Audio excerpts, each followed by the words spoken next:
ဇလန်းဆောက်မှာတော့20ရာစုဇကားတွေကလိုတိုက်ခိုက်နေကြတဲ့အကာသရင်နှစ်စီကိုမြင်တွေ့ရပါတယ်။လူစိုးရင်ကိုအောင်မြစွာဖောက်ခွဲနိုင်ခဲ့ပြီးတဲ့နောက်မှာတော့အဖွဲ့သားအလုံးကခေါင်းဆောင်ဖြစ်သူကိုထွန်းကျော်ဝိုင်းဝန်းကွန်ပျူတာပါတယ်။ထွန်းကျော်ကလည်းအောင်မဲခံတဲ့အနေနဲ့အဖွဲ့တွေကကောင်မလေးတွေကိုတယောက်ချင်းစီလိုက်နေလိုက်ပါတယ်။တကယ်တော့ဒါတွေကဂိမ်းထဲမှာရှိနေတဲ့ထွန်းကျော်ရဲ့စေကူရင်ကပါလေးဖြစ်ပါတယ်။ထွန်းကျော်ကဂိမ်းကုမ္ပဏီတစ်ခုကနေပညာကောင်းဆောင်ဖြစ်ပြီးတော့အပန်းဖြေဖို့အတွက်သူကြိုက်တဲ့ TV show တွေကအတိုင်းဖန်တီးထားတာပါ။အလုပ်ထဲမှာသူ့ကိုအနိုင်ကျင့်တဲ့အလုပ်ရှင်တွေကိုသူကဂိမ်းထဲမှာထည့်ပြီးတော့အနိုင်လဲပြန်ကျင့်ပါသေးတယ်။နောက်ရက်အလုပ်မှာတော့အလုံးဝင်ကားစားကောင်မလေးဖြူဝင်းနဲ့စုံတွေ့ခဲ့ပါတယ်။ဖြူဝင်းနဲ့စကားကောင်းနေပြီဆိုရင် CEO ဖြစ်သူကိုပါမြင့်ကရောက်လာပြီးတော့ဖြူဝင်းကိုခေါ်ထုတ်သွားပါတယ်။ကိုပါမြင့်ကဖြူဝင်းကိုဖွင့်ကြမှုစူးစမ်းနေတာဖြစ်ပေမဲ့ဖြူဝင်းကတော့ကတ်ချေချေပဲနေခဲ့ပါတယ်။ဗာမြင့်ထက်ဆိုင်ထွန်းကျော်ကပို့ပြီးတော့အလေးပေးပြီးတော့ကိုရမှာလည်းဖြူဝင်းကထွန်းကျော်အကြောင်းကိုပဲချီးမွမ်းငန်းဖွင့်နေတတ်ပါတယ်။ဒါကိုထွန်းကျော်ကလည်းကြားခဲ့ပေမဲ့အလုပ်ထက်ကကောင်မလေးတွေကထွန်းကျော်မကောင်းကြောင်းကိုပြောနေကြတာဖြစ်လို့ဖြူဝင်းကလည်းစကားတွေနားအောင်ပြီးတော့ထွန်းကျော်ပေါ်ကိုခက်တဲ့နာမည်ဖြစ်လာခဲ့ပါတယ်။သူ့ကိုရုတ်တရက်ကြီးစိန်ကားသွားတဲ့ဖြူဝင်းကိုအနားမှာဆက်ရှိစေချင်တာနဲ့ပဲအလုပ်စင်းကြီးမှာဖြူဝင်းတောက်တဲ့ copy ခွက်စီက DNA ကိုယူလိုက်ပါတယ်။နောက်နေ့မှာတော့ဖြူဝင်းကထွန်းကျော်ရဲ့ကဘာထဲမှာဆေးရုပ်တစ်ခုအနေနဲ့နှုတ်ထားလာခဲ့ပါတော့တယ်။ဒါပေမဲ့ DNA ယူခဲ့ခြင်းကအကြောင်းတွေအကုန်လုံးမှတ်မိနေတာမလို့သူမဘယ်ကိုရောက်နေလဲဆိုပြီးတော့စဉ်းစားခံနေပါတယ်။အကတာရဲရောက်နေတာကိုတည်ထားမိပြီးတော့ယင်းထဲမှာလည်းလောက်ကသူတွေကိုသူ့လိုပုံစံနေနဲ့မြင်တွေ့လိုက်ရပါတယ်။ရောက်နေပြီးသားလူတွေကတော့ဖြူဝင်းကိုမသိကြဘဲနဲ့မသိတဲ့အကြောင်းကတော့သူတို့ဒီကိုစရောက်တုန်းကဖြူဝင်းကအလုံးမဝင်သေးလို့ဖြစ်ပါတယ်။ထွန်းကျော်ကသူမကြိုက်တဲ့သူတွေရဲ့ DNA ကိုယူပြီးတော့ဂိမ်းထဲမှာဇက်ကောင်ဖြစ်ပုံလူပွားလိုက်တာပါ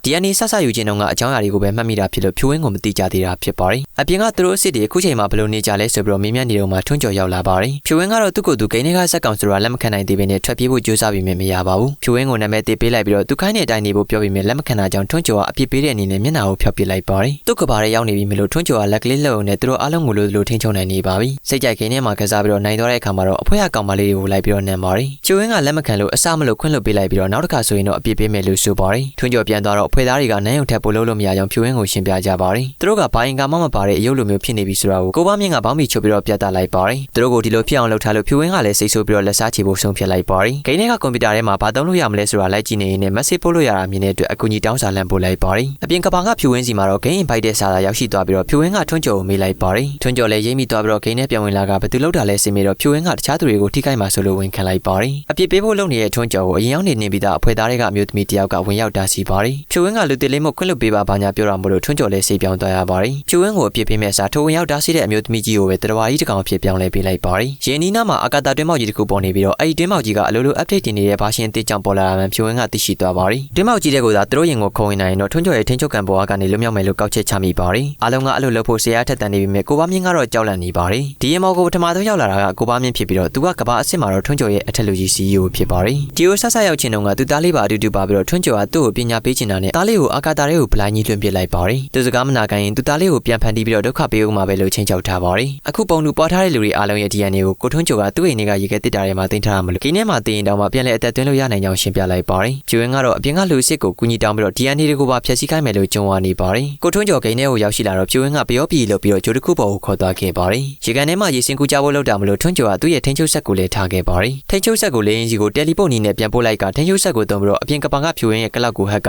nude ပုံစံနေနဲ့ဖြူဝင်းအစ်စ်ကိုချင်းချောက်ခိုင်းစီပါတော့တယ်။အပြင်ကဘာကဖြူဝင်းကလည်းထွန်းကျော်အိမ်ကိုခိုးသွားခဲ့ပြီးတော့ပီဇာလာပိုးတဲ့အချိန်အလစ်မှာရေခဲတစ်တာတွေက DNA တွေကိုခိုးယူခဲ့တာပါ။ထိန်းချုပ်ကလောက်ကိုလည်းအတူနဲ့လဲခဲ့လိုက်ပြီးတော့အဲ့ဒီချိန်မှာဂိမ်းထဲကအဖွဲသားတွေကတော့ဂျိုဘော်ကဖြူဝင်းကိုပြန်ခေါ်လိုက်နိုင်ပါတယ်။ update တင်ပြီးတော့မှမလို့တွင်းပေါက်ကြီးကိုမပိတ်ခင်မှာအထက်ဝင်ဖို့ရင်းကိုအရှင်ကုန်တင်ပြီးတော့မောင်းနေရပါတော့တယ်။ကန်ဆိုးကျင်တော့အပြင်ကဘာကထွန်းကျော်စီမှာကကလုတ်ပိုရှိနေလို့ဂိမ်းထဲကိုပြန်ဝင်လာနိုင်ခဲ့ပါတယ်။ဒါမဲ့လည်းဂိမ်းထဲကထိန်းချုပ်ဆက်မရှိတော့လို့သူ့ကိုတစ္ဆာဖောက်သွားပြီးတော့တခုခုလှုပ်သွားပြီဆိုတာကိုရိပ်မိလိုက်ပါတယ်။အကတာတွင်းပေါက်ထဲသွားမယ်ဆိုတာကိုပါရိပ်မိလို့ချက်ချင်းရင်တစည်းဖန်တီးပြီးတော့နောက်ကလိုက်ပါတယ်။တစ်ဖက်မှာတော့လီယာနေတဲ့မျိုးနေတဲ့ဂျိုတင်ဂျိုကဲတဲ့အကြောင်းအဖွဲ့သားတွေရဲ့ရင်လဲပျက်စီးသွားခဲ့ပါတယ်။အင်ဂျင်ကိုပြန်နှိုးဖို့လူကိုယ်တိုင်လောက်ရတော့မှဖြစ်ပြီးတော့ကိုပါမြင့်ကစေနာဝင်နေလောက်ပါတယ်။အင်ဂျင်နှိုးလိုက်တာနဲ့မီးတောက်ကြီးတွေထလောင်တာမလို့ကိုပါမြင့်ကတော့နာကျင်စွာအော်ရင်းနဲ့အဆုံးသက်သွားပြီးမြင်အဖွဲ့သားတွေကတော့လက်မတင်လေးတွင်းပေါက်ထဲကိုရောက်ရှိသွားနိုင်ခဲ့ပါတယ်။နောက်ကလိုက်လာတဲ့ထွန်းကျော်ကတော့ update ပြီးမှတွင်းပေါက်ထဲကိုရောက်သွားလို့အထဲမှာပိတ်မိသွားတဲ့အပြင်ကဘာကထွန်းကျော်ကလည်းအဲဒါကြောင့်မလို့ကိုမဝင်သွားခဲ့ပြီးတော့တယောက်တည်းနေနေတာကြောင့်နှိုးပေးမဲ့သူမရှိဖြစ်ကတေဆုံးသွားခဲ့ပါတော့တယ်။အဖွဲ့သားတွေကတော့တွင်းပေါက်ထဲရောက်အောင်သွားနိုင်ခဲ့လို့ထွန်းကျော်ရဲ့ထိန်းချုပ်မှုအောက်ကနေလွတ်ပြီးတော့တာမန်ဂိမ်းဆက်ကောင်တွေလို့ဖြစ်သွားခဲ့ပါပြီ။တွင်းပေါက်ထဲရောက်လာခဲ့ပြီးမြင်ဂိမ်းထဲမှာပဲရှိနေသေးတာမလို့ဒီကြောင်ညာလေးတွေတော့ကြည်ရပါသေးတယ်။လာနေငယ်ကြာပြီးချိန်မှာတော့ဖြူဝင်းကအဖွဲ့ကောင်းဆောင်ဖြစ်လာပြီးတော့အဖွဲ့သားတွေကိုဦးစီးကဂိမ်းထဲမှာတများလိုက်တိုင်နေရပါတယ်။သူတို့ကလူတွေလိုလှုပ်ရှားကြတာဖြစ်လို့ဂိမ်းထဲမှာလွယ်လင်းတစ်ခုပဲအနိုင်ရပြီးတော့ကစားသူတွေထံကနေပိုက်ဆံနေလဲရကြပါတယ်။ကစားသူတွေကလည်းသွေးလဲမထွက်တယ်လို့ player ID လည်းမရှိတဲ့သူတို့ကိုမြင်တာနဲ့ကြောက်လန့်နေကြပါပြီ။ကစားသူတော်တော်များများကတော့ report တင်ပြီးတော့တိုင်ပေမဲ့ CEO ဖြစ်တဲ့အပြင်ကဘာကကိုပါမြင့်ကတော့ဘာမှမလုပ်ပေး ပေးနိုင်ပါဘူးအပြင်ကဖြူဝင်းကတော့ကိုထွန်းကျော်ဆုံးသွားကြတဲ့ကသူ့ကိုယ်သူလက်ပြမလုံးစိတ်တွေတစ်ပွားပွားပေါ်ပေါက်နေပါရီတရက်မှာတော့ကိုပါမြင့်နဲ့သတင်းနောက်တူစကားပြောနေတာကိုဖြူဝင်းကခိုးနာထောင်နေခဲ့တာပါသတင်းနောက်ကတည်ဆုံသွားတဲ့ထွန်းကျော်ရဲ့အိမ်ထဲမှာပုံလူပေါ်ထားတဲ့ DNA အစအနတချို့တွေ့ရှိခဲ့ရကြောင်းပြောပြနေပါရီမတင်ကားတော့တဲ့ဖြူဝင်းကလည်းကစားမတွေရဲ့တိုင်ကြားမှုမှတ်တမ်းကိုစစ်ဆေးကြည့်တော့သူ့မျက်နှာပါတဲ့ record file တစ်ခုကိုမြင်လိုက်ရပါရီသူ့ကိုချင်းချောက်ချက်ကင်တဲ့ဖုန်းကိုချီယာကန်ကြည့်တော့လေဂိမ်းထဲကဖြစ်နေပါရီအဲ့ဒီအကြောင်းတွေကိုကိုပါမြင့်ထံသွားပြောပြခဲ့ပြီးတော့သူသွားခိုးခဲ့တဲ့ DNA တွေအကြောင်းကိုပြောပြကဂိမ်းထဲမှာသူတို့ကိုပုံလူပေါ်ထားနိုင်ခြေရှိကြောင်းသိပေးလိုက်ပါရီဘာမြင့်ကလည်းထွန်းကျော်ရဲ့ကွန်ပျူတာကိုတင်ထားခဲ့တာမလို့ထုတ်ပေးလိုက်ပြီးတော့ဆက်လက်လေ့လာခိုင်းပါရီအဲ့ဒီချိန်မှာတော့အဖွဲ့သားတွေကနေထိုင်ရတာပြင်လာလို့ဆူဆိုက်လုပ်ချင်နေကြပါရီဖြူဝင်းကလည်းသူ့လူတွေအတွက်ကိုပိုင်ကဘာဖန်တီးပေးဖို့အကြံရသွားခဲ့ပါရီဖန်တီးဖို့လိုနေတာကတော့တော့ဖြစ်ပြီးတော့အဲ့ဒီတော့ကလည်းထွန်းကျော်နဲ့ဘာမြင့်တို့ထံမှာပဲရှိနိုင်တာဖြစ်ပါရီနှစ်ယောက်လုံးကတေးပြီးဆိုပေမဲ့ဘာမြင့်ခန်းကအခုထိရှိနေသေးလို့မတေးသေးဘူးဆိုတာသိသွားကြပါရီတွင်းမောက်ကိုဒီလူဖြတ်ကျော်လာတော့ကဘာမြင့်ခဏကိုလည်းပါလာတာမလို့ update ကြောင့် reset ကြပြီးတော့တနေရာမှာရှိနေနိုင်မှန်းသိပြီးတော့ရှာဖွေကြပါတော့ရီနောက်ဆုံးတော့ဘာမြင့်ကိုရှာတွေ့ခဲ့ပြီးတော့အပြင်ကဘာကဖြူဝင်းနဲ့ဘာမြင့်ကလည်းထွန်းကျော်ရဲ့ကွန်ပျူတာကနေချီယာခိုင်းရင်းနဲ့ဂိမ်းထဲကဖြူဝင်းတို့နာကိုရောက်ရှိလာခဲ့ပါရီတိတ်တိတ်မနေတဲ့လို့ဂိမ်းထဲကဖြူဝင်းတို့ဖန်တာခံလိုက်ရပြီးတော့အပြင်ကလူတွေနဲ့ဂိမ်းထဲကလူတွေတွေ့ကြပါပြီရင်မောကိုခေါ်သွားပြီးတော့အေးဆေးဆေးစကားပြောဖို့လုပ်ပြီးမြဲရင်မောကိုရောက်တာနဲ့ဘာမြင့်ကသူတို့ဂိမ်းကိုထိခိုက်အောင်လုပ်တဲ့ကောင်တွေဆိုပြီးတော့စတင်ပစ်ခတ်ပါတော့ရီတိုက်ခိုက်ကြရင်းနဲ့ဘာမြင့်တို့ကိုအနိုင်ယူလိုက်နိုင်လို့အပြင်ကဘာကဘာမြင့်လည်းလန်နိုးလာပါရီဖြူဝင်းမှာလိုက်နိုးလာပြီးတော့လူစိမ်းမရှိတဲ့ဘာမြင့်နဲ့အလုံးမလုံးချင်တော့တာမလို့အလုပ်ထွက်လိုက်ပါတော့ရီဘာမြင့်ကသူ့လိုအပ်ချက်တွေပေါ်ကုန်မှာဆိုလို့အကြက်ကင်ကလိုက်ပြီးတော့တာစီနေပါရီဖြူဝင်းကလည်းဘလို့ချင်းချောက်ချင်းချောက်ကြီးမဆိုင်တော့ဘဲနဲ့ဘာမြင့်ကိုပြန်ပြင်းနေတော့မှမတော်တဆကားထိုက်ခံလိုက်ရပါရီတစ်ဖက်ကဂိမ်းထဲမှာတော့ဂိမ်းဘာမြင့်ကကဘာအစ်ကိုဖန်တီးနိုင်မဲ့တော့ဆိုတာကိုတခုမဟုတ်ဘဲနဲ့ထွန်းကျော်ကိုပုံလူပေါ်ထားတဲ့ဇက်ကောင်မှန်ပြောပြလိုက်ပါတော့ရီဒီဂိမ်းကိုစတင်ရေးဆွဲခဲ့ကြတဲ့ကဘာမြင့်ကထွန်းကျော်ရဲ့ DNA ကိုယူပြီးတော့ဂိမ်းရဲ့ပင်မတော့ချက်အဖြစ်ဖန်တီးလိုက်တာပါဒါကြောင့်မလို့ပဲအဲ့ဒီထွန်းကျော်ဇက်ကောင်ကလည်းဒီဂိမ်းကြီးလက်ပတ်နိုင်အောင်လို့ဟိုးစကလေးကတခြားလုံးအလုပ်လုပ်နေရတာဖြစ်ပါရီဒီလိုကောက်ကျစ်တက်တဲ့ဘာမြင့်ကြောင့်ဂိမ်းဖြူဝင်းကလည်းအပြင်ကဘာကသူ့ကိုယ်သူစိတ်ပူသွားပါရီဂိမ်းထဲကနေဖုန်းလန်းဆက်ကြည့်တော့ဆရာဝန်တယောက်ကန်ပြီးတော့ဖြူဝင်းကကိုမဝင်နေပြီဆိုတာသိလိုက်ရပါရီဖုန်းချသွားတာနဲ့ဖြူဝင်းတို့ရင်လည်းဂိမ်းရဲ့ပင်မတော့ချက်ကြီးဖြစ်တဲ့ထွန်းကျော်စီကိုထက်လာခဲ့ကြပါရီထွန်းကျော်ကိုဖြူဝင်းကသွားတည်တော့မှဖွဲ့သားတွေကတော့ရင်ပေါ်မှာစောင့်နေခဲ့ကြပါရီဒီချိန်မှာအပြင်ကဘာမြင့်ကဂိမ်းထဲကိုပြန်ဝင်လာပြီးတော့ဂိမ်းထဲကသူ့ကိုယ်သူမှောက်သွားအောင်လုပ်ကခဏတာအယောင်ဆောင်နေလိုက်ပါရ